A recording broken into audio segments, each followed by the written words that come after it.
Well, it's been a tremendous opportunity for me, being from the United States, to be here with so many cooperators from all over the United Kingdom. I learned a tremendous amount, and I'm a big believer that if whatever you're doing in the place you live in, you can benefit enormously by understanding best practices and models and challenges and innovations from around the world.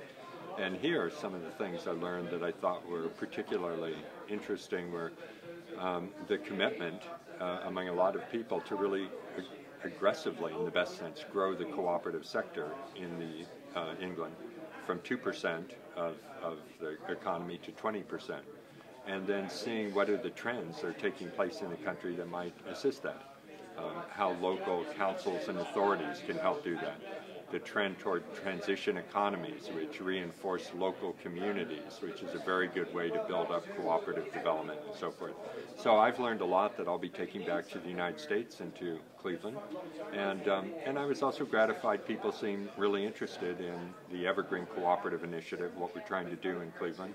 And while it's not something you can just parachute down over here and do it the same way we did it, there seemed to be a lot of interest in the way we're organizing our strategies and adapting them to the British context.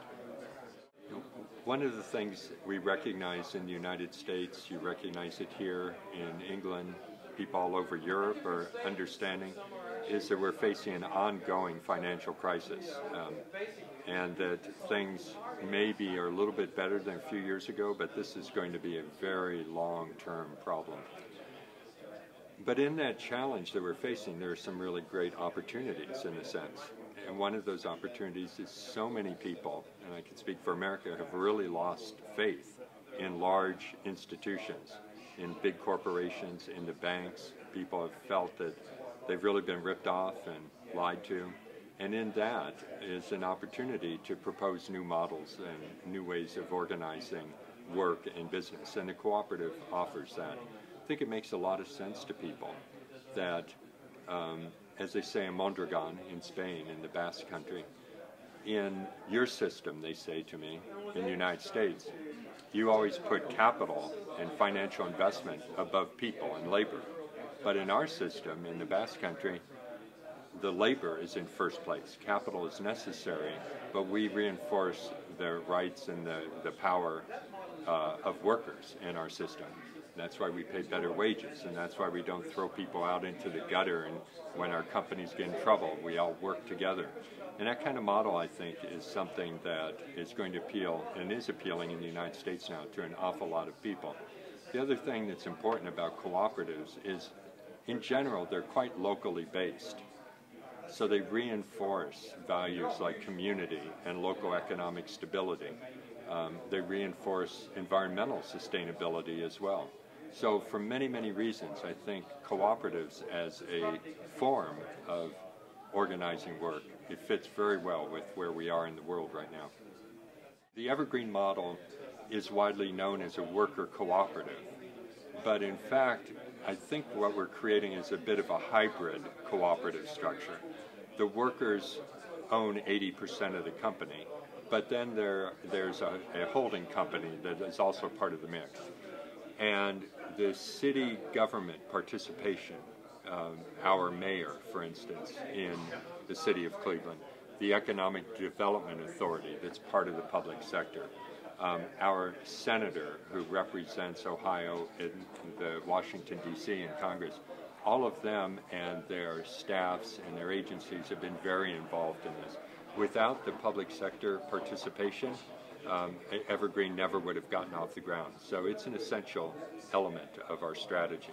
So in Cleveland, we're building a network, an integrated network of cooperatives that are hiring people from very low-income neighborhoods in the city of Cleveland. They're green worker cooperatives.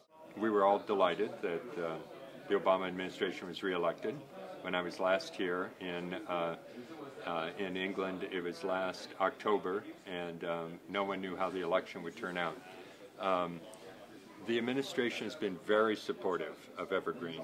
It has provided us low-cost, long-term 20-year loans to help invest in these companies. Now, the loans have to be paid back. It's not a gift or welfare or subsidy.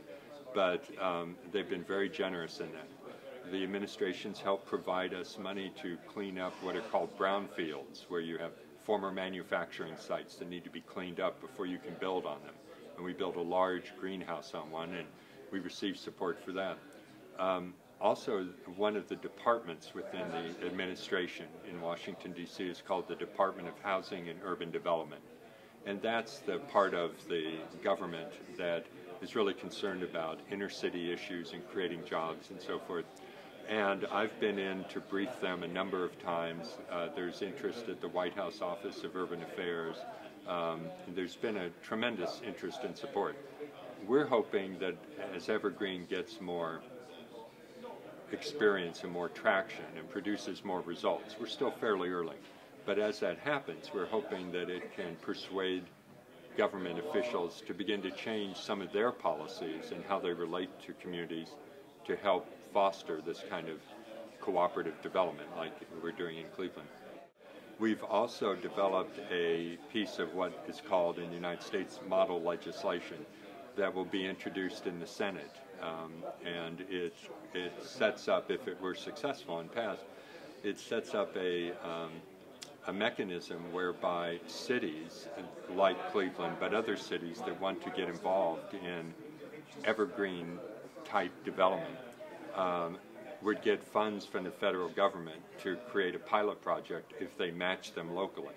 So this would provide incentives for other cities. Right now, I know of 17 other cities in the United States that are exploring how to build cooperative business networks like we're doing in Cleveland. They've been inspired by the issue in Cleveland.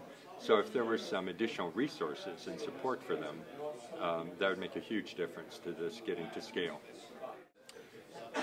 Well, obviously cooperatives are successful all over the world, and in many countries far more successful than they are in the United States. What distinguishes the Evergreen model is the constellation of worker cooperatives based in the community and hiring locally, leveraging the purchasing power of large institutions like city governments, universities, hospitals, what we call in the United States at least anchor institutions, and linking those institutions which purchase literally billions of dollars of goods and services to the development of these new cooperative businesses, so they work together collaboratively. That model, I think, can work in a lot of places. Certainly cities all over the world have their own place-based anchor institutions that don't get up and leave. What I've been interested here, every country has a different situation. In the United States, we have a very robust philanthropic sector, and philanthropic dollars, foundations have been essential in getting this started in the United States. In other countries, they don't have that, and you need a source of initial capital to get going. I've been speaking with city councils here in England, and I'm going to Wales to do a conversation with the members of the Welsh Assembly, government authorities that are now beginning to look at how to reinforce their local economies, substituting for imports coming in, growing their own assets. So it may be that county councils, city councils will have an important role to play doing this in England. We'll see. And come back in a year and we'll see what's happened. Mondragon obviously is in some ways the gold standard for this kind of cooperative development, given the size of it and given that it's been around for well over 50 years now, and its resilience and so forth. But I think what we're certainly trying to do is learn a lot from Mondragon and adapt a lot of their structures and their strategies. But we're doing something different, and Mondragon companies are really in the marketplace like any other corporation. They just happen to be cooperatively owned.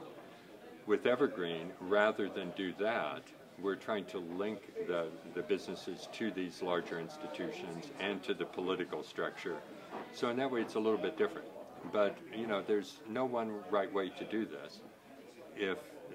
I think all of us working in cooperative structures around the world, we have different governance, we have different strategies. Some are greener than others, some focus more on disadvantaged workers than others do, some are high-tech, some are service.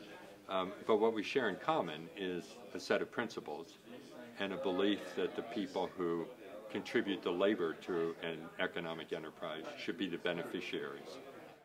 We tend, as you know, to emphasize in the United States both what's called rugged individualism, that it's the individual that matters, not the collective or the group. That's one theory. We tend to emphasize individual entrepreneurs and hold them up on a pedestal rather than groups of people who are entrepreneurial. And then, of course, our economy is dominated by a small number of very large corporations that are controlled by outside stock investors. So all of that, doesn't provide exactly a welcoming environment for alternative forms of economics like cooperatives. That said, I'm finding, and this is different than 10 years ago when I would talk about cooperatives and worker ownership and so forth. I'm finding now that I think because of the financial crisis and the loss of faith in a lot of our structures and political system, people are really open to these ideas and just think they make sense. It's hard to argue with the concept that, well, don't you think if you work at a place and you're really contributing to labor, shouldn't you really be the person overwhelmingly benefiting from that company? That just starts to make sense, and it makes sense in very conservative parts of the United States and very liberal parts. So, yes, we don't have a big cooperative history, but I think there's something of a hunger for it now, a new approach that's not just individualistic, but that reinforces community and people working together. Unfortunately, if you went out on the street in any American city and interviewed 100 people or 1,000 people and asked them about the International Year of the Cooperative, you would almost certainly not find a single person who'd ever heard of it. So in that sense, I think other countries had much more public education and understanding of it. It did mean a lot to the cooperative sector in the United States. It helped reinforce the spirit and enthusiasm. I think it led to some education in schools. But I attended the Co-ops United conference in Manchester here in England last November, and which was a kind of culmination of the Year of the Co-op, as you know. And it was, as an American, it was mind-blowing to see these displays of large Chinese cooperatives and co-ops from all over Africa and South America. And so in fostering this sort of fraternal spirit of cooperativism across countries, I think it was important. Unfortunately, it just didn't have much impact in the United States. The press never covered it and so forth. I do think cooperation is important. I think it's a value I've always appreciated in my life, and I think everybody here would agree with that. I don't see cooperatives as the end game. It's not just build these structures and things will turn out.